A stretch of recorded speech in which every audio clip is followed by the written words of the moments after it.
ખમણને આવી રીતે દબાવો ને તો પછી પાછા એના એ જ ફોર્મમાં આવી જાય એવા જાળીદાર પોચા કંદોઈની દુકાનને ત્યાં મળે એવા સોફ્ટ અને પોચા ખમણ આજે આપણે ઘરે જ બનાવીશું, એ પણ લીંબુના ફૂલ અને સાજીના ફૂલની વગર ઘરમાં રહેલી સામગ્રીઓથી જ બનાવીશું. તો ફટાફટ રેસીપીની શરૂઆત કરી દઈએ. અહીંયા મેં અડધી વાટકી જેટલું પાણી લીધું છે, એમાં 3 ચમચી મોટી 3 ચમચી ભરી ખાંડ એડ કરી દઈશું. 1 મોટા લીંબુનો રસ એડ કરી દઈએ. સ્વાદ પ્રમાણે મીઠું અને બધી જ વસ્તુઓને સરખી રીતે મિક્સ કરી લીંબુનું પાણી બનાવી લઈએ. તો તૈયાર થયેલા લીંબુના પાણીને આપણે હવે સાઈડમાં મૂકી દઈએ અને આગળની તૈયારી કરીશું. હવે એક બાઉલ લઈ લઈએ. એની અંદર આપણે 1 કપ જેટલો ચણાનો લોટ આપણે ચાળી લઈશું. અહીંયા મોટો વાટકો હોય તો અડધો વાટકો અને મીડિયમ સાઇઝનો વાટકો હોય તો એ આખો વાટકો ભરી અને આપણે ઝીણો બેસન લઈ લઈશું. મેં અહીંયા ગાય બેસન જે આવે છે રેડીમેડ એ જ લીધો છે. જેમ ઝીણો લોટ હશે એમ ખમણનો વધારે ટેસ્ટ સારો આવશે. તો હવે એને આપણે ચાળી લઈશું, જેનાથી એમાં કોઈ પણ ગાંઠા ન રહે અને એકદમ સ્મૂથ એવું બેટર બને. હવે એમાં ચપટી હિંગ અને ચપટી હળદર એડ કરી દઈશું. 1 ચમચી જેટલી આદુ મરચાંની પેસ્ટ એડ કરી દઈએ. બધી જ વસ્તુઓને સારી રીતે મિક્સ કરી લઈએ. હવે તૈયાર થયેલા આ મિક્સરમાં આપણે લીંબુનું પાણી એડ કરી દઈએ અને ત્યારબાદ બિલકુલ ગળામાં ના અટકે એવા ખમણ બનાવવા માટે 2 પાવડા જેટલું મેં તેલ અહીંયા એડ કર્યું છે. તેલ એડ કર્યા બાદ આપણે બધી વસ્તુઓને સારી રીતે મિક્સ કરી લઈએ. તો અહીંયા ખમણના બેટરમાં બિલકુલ લમ્સ એટલે કે ગાંઠા ના રહે એટલા માટે આપણે સારી રીતે એને હલાવી અને મિક્સ કરી દઈશું. અને ગાંઠા ના રહે એના માટે આપણે વિસ્કરનો અથવા તો બ્લેન્ડરનો ઉપયોગ પણ કરી શકીએ છીએ. બધી જ વસ્તુઓને સારી રીતે મિક્સ કરી અને પછી 10 મિનિટ સુધી આપણે એને રેસ્ટ આપી દઈએ.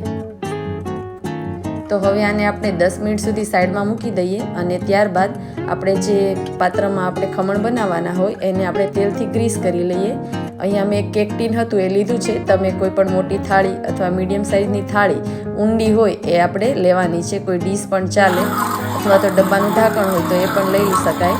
હવે આપણે 10 મિનિટ પછી એકવાર આપણે ફેટી લેવાનું છે. તો મેં એના માટે અહીંયા બ્લેન્ડરનો ઉપયોગ કર્યો છે. તમે વિસ્કરથી અથવા હાથેથી પણ એને વિસ્ક કરી શકો છો.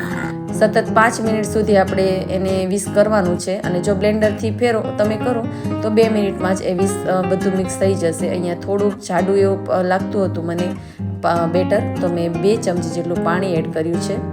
ત્યારબાદ એક આખું ઈનોનું પેકેટ મેં એમાં એડ કર્યું છે, જેનાથી આપણા ખમણ એકદમ સોફ્ટ અને પોચા બનશે. તો મિત્રો અહીંયા લીંબુના ફૂલ, સાજીના ફૂલ કે સોડા કે એની પણ જરૂર નથી. ફક્ત 1 પેકેટ ઈનો નાખી દઈશું અને આપણા જે ખમણ છે એ બહાર કંદોઈ જેવા એકદમ સોફ્ટ બનશે. તમે જોઈ શકો છો કે એમાં કેટલા બબલ્સ આવી રહ્યા છે. જો આવા બબલ્સ આવશે તો જ આપણા ખમણ ફૂલશે. હવે આપણે એને ઢોકળિયામાં અથવા તો કોઈ મોટી તપેલીમાં તો આવી રીતે સ્ટેન્ડ મૂક્યો અને એની ઉપર આપણે જે આપણું પાત્ર છે એને મૂકી દઈશું અને જે ઉપર એનું ઢાંકણ છે એને આપણે આવી રીતે કપડાથી વીંટાળી લઈશું, જેનાથી એની વરાળ છે એનું પાણી બની અને ખમણમાં ચોટે નહીં. હવે 20 મિનિટ પછી જોઈએ તો આપણું જે ખમણ છે બની ગયું છે. મેં ચેક પણ કરી લીધું. આવી રીતે તમે ચેક કરી લેજો. 20 મિનિટમાં થઈ જાય છે અને થોડી વાર ઠરવા દેવાનું અને ત્યાર પછી આપણે એને કેક ટીનમાંથી આવી રીતે બહાર કાઢી લઈશું. અહીંયા તમે કોઈ ડીશ વાપરી હોય તો એમાંથી બહાર કાઢી લઈશું.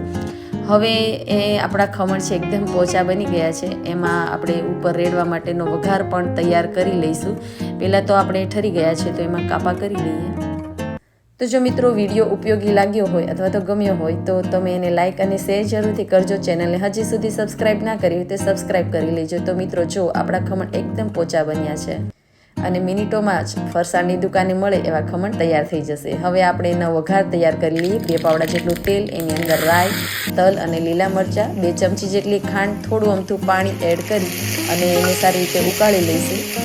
અને ત્યાર પછી ખમણની ઉપર આ વઘારને રેડી દઈશું, જેનાથી આપણા ખમણ છે એકદમ સરસ ટેસ્ટી એવા બની જશે. ખમણને આવી રીતે ગાર્નિશ કર્યા બાદ તમે કોઈ પણ લાલ કે લીલી ચટણી સાથે એને એન્જોય કરી શકો છો. તો મળીશું મારા નવા વિડીયો સાથે. ત્યાં સુધી આવજો.